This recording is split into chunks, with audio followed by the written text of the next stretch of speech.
محمد وبارک وسلم صلاۃ و سلام علیک یا رسول اللہ صلی اللہ تعالی علیہ وآلہ وسلم۔ آپ حضرات نے تیمم کے تعلق سے کچھ مسائل سماعت فرمائی، مزید اور مسائل تیمم کے تعلق سے سماعت فرمائی۔ تیمم کب کرنا جائز ہے، اس کی دوسری وجہ یہ ہے کہ وہاں چاروں طرف ایک میل تک پانی کا پتہ نہیں۔ اگر یہ گمان ہو کہ 1 میل کے اندر پانی ہوگا تو تلاش کر لینا ضروری ہے۔ اگر یہ گمان ہو کہ 1 میل کے اندر پانی ہوگا تو تلاش کر لینا ضروری ہے۔ اگر بغیر تلاش کیے تیمم جائز نہیں، پھر بغیر تلاش کیے تیمم کر کے نماز پڑھ لی اور تلاش کرنے پر پانی مل گیا تو وضو کر کے نماز کا اعادہ لازم ہے، نماز کو دوبارہ پڑھنا لازم ہے۔ اور اگر نہ ملا تو نماز ہو گئی۔ تلاش کیے بغیر اگر پڑھی اور پھر کیا ہے پڑھنے کے بعد پانی مل گیا تو نماز کو دہرانا ضروری ہے، اور اگر نہیں ملا تو پھر کیا ہے وہ پڑھی ہوئی نماز ہو گئی۔ اسی طرح اگر غالب گمان یہ ہے کہ میل کے اندر پانی نہیں ہے، 1 میل کے اندر پانی نہیں ہے، تو تلاش کرنا ضروری نہیں۔ پھر اگر تیمم کر کے نماز پڑھ لی اور نہ تلاش کیا، نہ کوئی ایسا ہے جس سے پوچھے اور بات کو معلوم ہوا کہ پانی یہاں سے قریب ہے، تو نماز کا اعادہ نہیں، مگر یہ تیمم اب جاتا رہا۔ اور اگر کوئی وہاں تھا مگر اس نے پوچھا نہیں اور بات کو معلوم ہوا کہ پانی قریب ہے، تو پھر نماز کو دہرانا ضروری ہے۔ اگر کسی کے پاس ساتھ میں زمزم شریف ہے جو لوگوں کے لیے تبرک کے لیے تبرکن لیے جا رہا ہے، یا بیمار کو پلانے کے لیے، اور اتنا ہے کہ وضو ہو جائے گا، تو پھر کیا ہے تیمم اس کے لیے بھی جائز نہیں، وہ کیا ہے مائے زمزم سے بھی وضو کر کے نماز کو پڑھ لے گا۔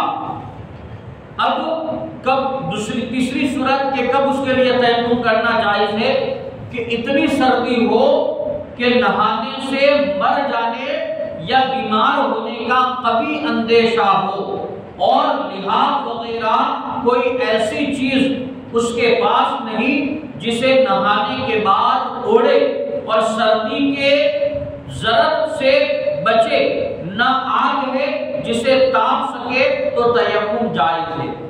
اتنی سردی ہے کہ پانی استعمال کرے گا تو مر جائے گا، یا قوی یقین ہے کہ اگر میں پانی استعمال کروں گا تو بیمار ہو جاؤں گا، اور اس کے پاس لحاف بھی نہیں ہے یا پھر تاپنے کے لیے آگ بھی نہیں ہے، تو اس صورت میں کیا ہے اس کے لیے تیمم کرنا جائز ہے۔ چوتھی صورت کہ دشمن کا خوف ہو کہ اگر اس نے دیکھ لیا تو مار ڈالے گا، یعنی اگر میں پانی کے پاس گیا اور وضو کیا پانی سے تو اگر وہ مجھے دیکھ لے گا تو مار ڈالے گا، یا مال چھین لے گا، یا میرا مال چھین لے گا، یا اس غریب نادار کا قرض خواہ ہے کہ اسے قید کرا دے گا، یا اس طرف سانپ ہے وہ کاٹ کھائے گا، یا شیر ہے کہ پھاڑ کھائے گا، یا کوئی بدکار شخص ہے اور یہ عورت یا مرد ہے جس کو اپنی آبروئی کا گمان صحیح ہے، تو پھر ان صورتوں میں تیمم جائز ہے۔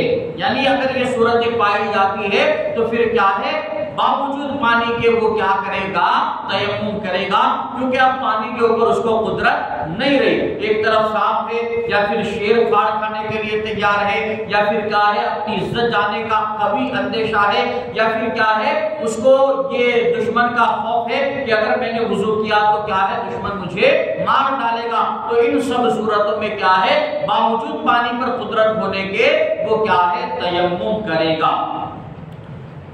پانچویں صورت کہ جنگل میں ڈول رسی نہیں کہ پانی بھرے تو تیمم اس کے لیے بھی جائز ہے۔ کیا ہے کنواں موجود ہے، اب کنویں سے پانی نکالنے کے لیے نہ ڈول ہے نہ رسی ہے، اب پانی نکالنے پر اسے قدرت نہیں ہے، اور اس کے علاوہ بھی کوئی پانی اس کے پاس نہیں ہے کہ وہ پاکی حاصل کرے، تو اس صورت میں بھی کیا ہے اس کے لیے تیمم کر لینا جائز ہے۔ آخری مسئلہ پیاس کا خوف یعنی اس کے پاس پانی ہے مگر وضو یا غسل کے صرف میں لائے تو خود یا دوسرا مسلمان یا اپنا یا اس کا جانور پیاسا رہ جائے گا، اور اپنی یا ان میں کسی کی پیاس فی الحال موجود ہو یا آئندہ اس کا صحیح اندیشہ ہو کہ وہ راہ ایسی ہے کہ دور تک پانی کا پتہ نہیں، تو پھر کیا ہے؟ تیمم جائز ہے۔ کیا ہے؟ پاس میں پانی تو موجود ہے لیکن کیا ہے؟ غسل کے لائق بھی پانی موجود ہے، وہ کیا ہے؟ وضو کے لائق بھی پانی موجود ہے، لیکن کیا ہے؟ سفر اسے آگے کرنا ہے، اسے آگے سفر کرنا ہے، تو اگر وہ پانی سے وضو کر لے گا یا غسل کر لے گا تو خود پیاسا رہ جائے گا، یا اس کے ساتھ میں جو مسلمان سفر کر رہا ہے وہ پیاسا رہ جائے گا، یا اس کا جانور پیاسا رہ جائے گا، یا پھر کیا ہے؟ اسے ابھی پیاس لگی ہوئی ہے یا آئندہ پیاس لگے گی اور دور دور تک کیا ہے؟ پانی کا کوئی پتہ نہیں ہے، تو ان سب صورتوں میں بھی کیا ہے؟ ایسے انسان کے لیے تیمم کرنا جائز ہوگا۔ اگرچہ اس کے پاس پانی موجود ہے لیکن لمبا سفر ہے اور آگے پانی ملنے کا کوئی اندیشہ نہیں ہے، تو ان صورتوں میں کیا ہے؟ وہ پانی کو بچا کر رکھے گا اور پاکی حاصل کرنے کے لیے کیا کرے گا؟ وہ تیمم کرے گا۔ رب قدیر کی بارگاہ میں دعا ہے اللہ تبارک و تعالی علم دین سمجھ کر اس پر عمل کرنے کی توفیق